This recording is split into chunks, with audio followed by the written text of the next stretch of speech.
Okay, just a real quick video.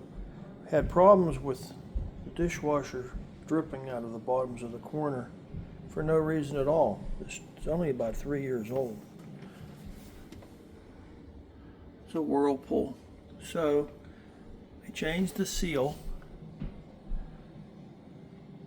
Didn't see any problems with that, and it was still leaking. Then I changed this seal, which wasn't really that big of a deal, but you have to take this cover off. Just be careful.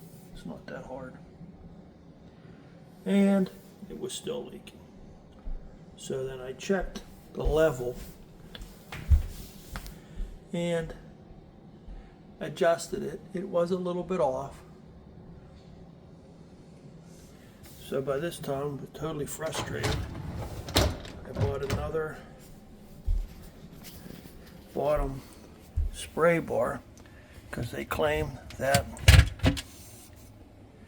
these leak.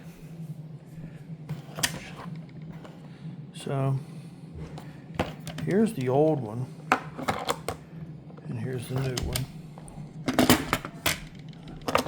I never could really see any problems. You can see I took off these little things, but if you look close, I can't tell if that's a gap.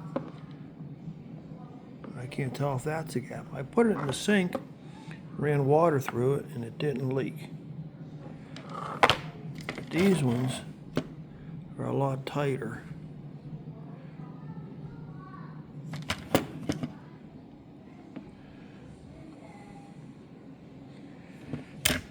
I don't know, guys. Got it from Amazon. Everything together probably cost about $100 with some frustration.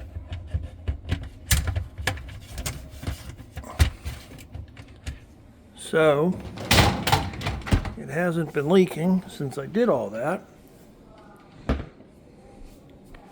So that's my story. Like I said, it's only about 3 years old. I don't quite understand. And I really hate when things fix themselves. So, give it a shot, guys. Good luck.